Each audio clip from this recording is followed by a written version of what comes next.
Seasons or the Rainbow Room, you know, one of these upscale New York City restaurants, these five-star restaurants with Catherine Halsey on your own, nobody's going to pay attention.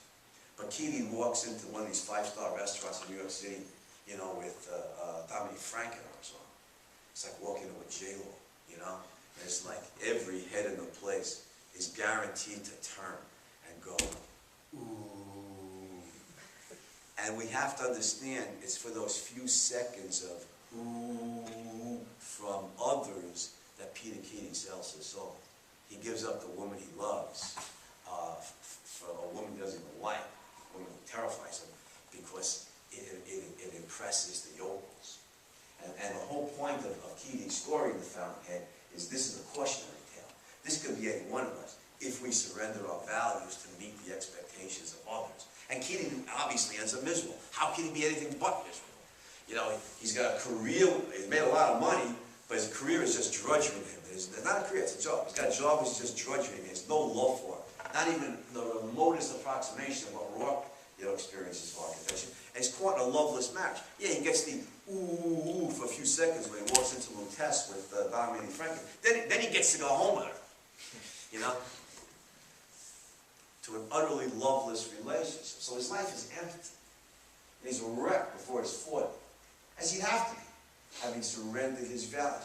Now this, Rand points out, this is the essence of true selflessness. He's selfless. I mean, and from the conventional view, Keating would be considered selfish. He lies, cheats, kisses up, fawns over his boss, flatters, all to like rise to the top of corporate America. So from the conventional view, that would be, you know, he'd be considered selfish. But Rand's point is look deeper than that. At the deeper level, he's selfless. She means literally without self. If self is defined by values, by your values, the values you chose, those things that fill your life with meaning, those things that are personally meaningful to you, if you surrender those to meet the expectations of others, that is selflessness. That is what it means to be without self, without values. And that is a prescription for personal misery. Let me make a point here before we go on.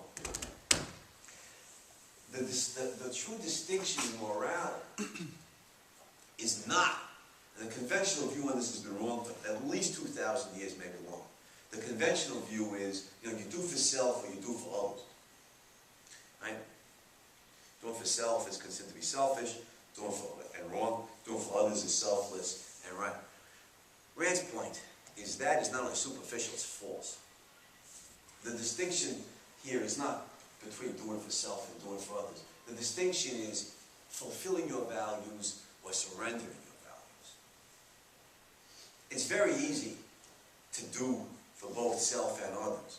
Very easy. And a rational person does it 1,000 times a day. If you help your friend, someone you love, it makes you happy to do so. It helps your friend, and it makes you happy to do so because you love your friend. If you help your husband or wife, you know, again, whom you love, it makes your husband and wife happy, and since you love that person, it makes you happy. If you help your child, and any parent knows this, you know, you love your child immensely. To help the child, of course, it benefits the child, it makes you happy. I give you 1,000 examples of this. It's very easy to help both self and others. And like I said, a rational person will do this 100 times a day. I'll give you a little simple example. It's rush hour. Well, I don't know what rush hour is in this bird. But, you know, in a city, I just passed through Chicago. I drove up here from Michigan this morning. From Detroit, it's a city too. I came through Chicago at rush hour. And sitting in rush hour traffic. You know, so you're driving in rush hour, and here's some poor bastard trying to make a left, right? And he's at the intersection. He's sitting there. You know, it's just there's no traffic light. He's just sitting there. He's sitting there. He's sitting there. You know, and so you're in a hurry to get to work, but you stop and you wave. You know, go ahead. And the guy goes and makes the left. He or she. and waves to you, you know, thank you, and you wave back, you're welcome. And for 1 second, it's almost as if you're two human beings, you know, rather than rats caught in a maze. You know, despite all my rage, I'm still just a rat in a cage, you know. And that's Smashing Pumpkins, right?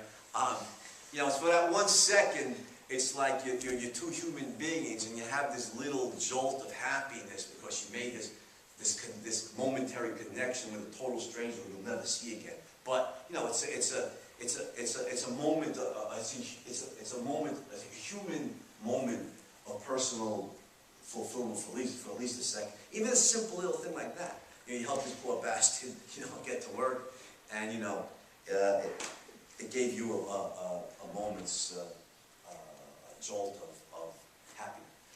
There's no problem in helping both self and others. Well, let me give you a momentous example. So here's Thomas Edison. If you know anything about Edison's biography, I mean, he loved his work. He loved it. I mean, this was a career for him. He was passionate about it. He worked, what did he say? He once said near the end of his life, he worked 18 hours a day for 45 years. You know, I mean, he lived. He lived for this. I mean, he lived for it. And so in creating the electric lighting system, what a sense of pride, you know, what a sense of accomplishment, what a sense of fulfillment. Not to mention the millions of dollars he made. And Edison wanted to make money. He